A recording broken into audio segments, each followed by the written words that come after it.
Il est 16h à Kinshasa, mesdames et messieurs, c'est l'heure de votre bulletin. Le président de la République a entamé depuis le jeudi 20 octobre 2022 une visite de travail et d'amitié de 24 heures au Ghana. Sur place, il a eu un tête-à-tête avec son homologue ghanéen Nana Addo Akufo. Ensuite, les échanges ont été élargis aux collaborateurs respectifs.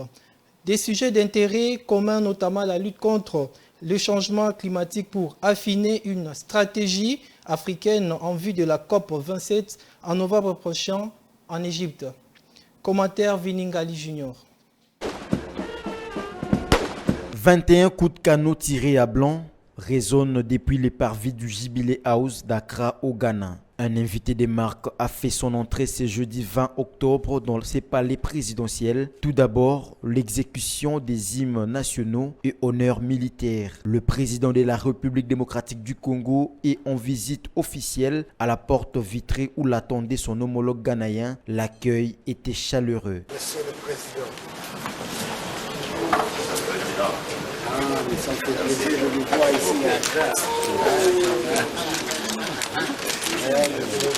Pour immortaliser ces instants, le président Nana Addo Akufo a invité Félix Tshisekedi à poser pour la photo officielle. Après la présentation des officiels, les deux chefs d'État s'y sont retirés pour un tête-à-tête d'une dizaine de minutes. Les entretiens se sont par la suite élargis en réunion bilatérale avec les collaborateurs respectifs. De questions de coopération bilatérale entre les deux pays ont été traitées. Par la même occasion, le président Félix Tshisekedi a remis sur la table de discussion la question sécuritaire qui prévaut dans l'est de la République démocratique du Congo, étant donné que le Ghana est d'ici les mois prochains membre non permanent du Conseil de sécurité.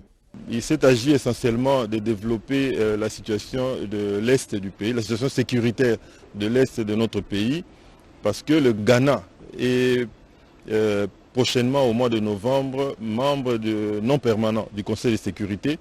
À ce titre-là, il y aura une réunion le 10 novembre à New York, réunion de haut niveau, et le président ghanéen a marqué tout son soutien au processus de pacification de l'Est. Il l'a mis à l'ordre du jour de cette réunion de New York, la situation sécuritaire à l'est du pays. Avant de prendre congé de son homologue, le chef de l'État congolais a été convié d'apposer sa signature dans les livres d'or de ses palais. Les deux dirigeants se sont convenus de se rencontrer en novembre prochain en Égypte lors de la COP27. Les députés nationaux élus de la circonscription de Lukunga dans la ville de Kinshasa, Jean-Jacques Mamba, a marqué son approbation aux déclarations de Félix Tshisekedi. Il a réagi au micro de Muriel Monsa. Suivez.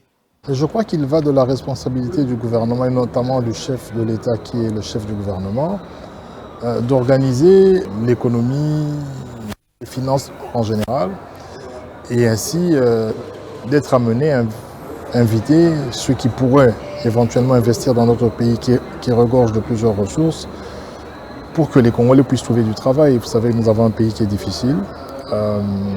Nous avons un taux de chômage structurel de plus de 80%. Nous sommes un pays jeune, ça veut dire qu'il y a plusieurs personnes en âge de travailler qui n'ont pas de travail. Et donc c'est la responsabilité du chef de l'État, de son gouvernement, de trouver les voies et moyens, de trouver des solutions pour que chaque Congolais ait la possibilité de travailler et de gagner sa vie. Mais lorsque nous parlons des projets de grande envergure, nous voudrions effectivement, et je crois que c'est ça sa responsabilité, que certains investisseurs de renommée mondiale puissent venir s'installer dans ce pays parce qu'au fait, sur une certaine échelle, ça crée beaucoup d'emplois. Il y a certains investisseurs, lorsqu'ils arrivent, ils peuvent vous créer 3, 4, 5 000 emplois et ça va nous aider à avancer plus vite. Donc je crois que c'est une mission dont il est investi ou qui s'est assigné depuis le début de son mandat. Après, on peut être impatient parce que les fruits ne sont pas portés, mais je crois qu'à force de travailler, il y a quand même des résultats qu'on peut mesurer actuellement.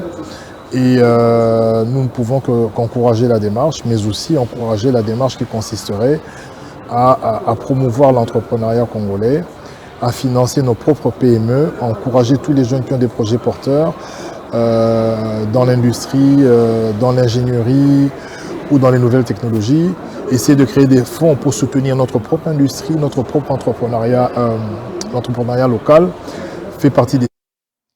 La ville de Kinshasa est menacée par l'insécurité des Kuluna, constitués en deux camps et qui se rivalisent à toutes les heures de la journée. Les victimes sont souvent les habitants du quartier où s'opèrent ces combats. Au quartier Kondé, dans la commune de Selembao, ils sont fatigués de vivre ce genre de scène et ils en appellent aux autorités à terre cette insécurité à laquelle ils font face au quotidien. Jocelyne Massiala et Vite Mpanzu ont fait ces constats.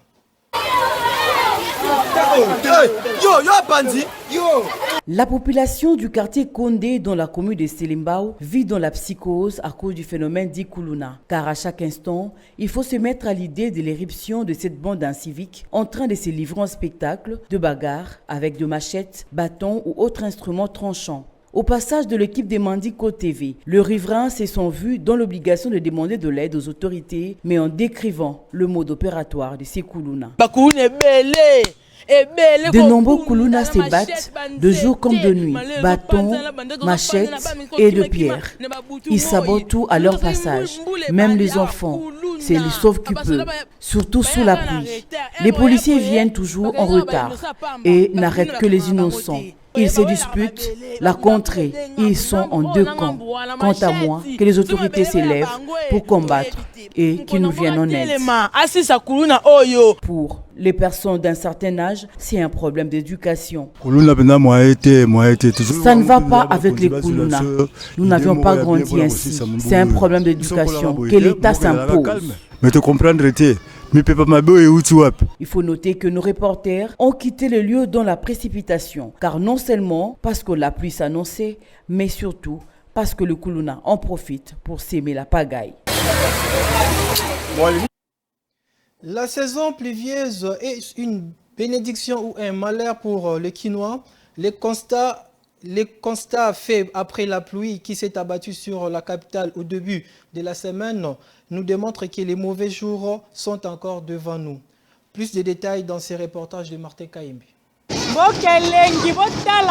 Après la saison sèche, ce sont les pluies qui s'annoncent avec des dégâts terribles dans toutes les communes de Kinshasa. Tenez, ici nous sommes dans la commune d'Ingaba. C'est un spectacle désolant. Ce collecteur est transformé en un lieu où l'on jette des ordures ménagères. Plus grave, la pluie est aussi un moment de vider les fosses septiques, exposant ainsi la population de ces coins à des maladies hydriques de toutes sortes. Malgré l'inauguration de la grande usine de recyclage des bouteilles en plastique à Kingabwa, rien ne rassure que l'usine de recyclage des bouteilles en plastique apportera une solution à ces spectacles. Pardon, panique à Wanangaba.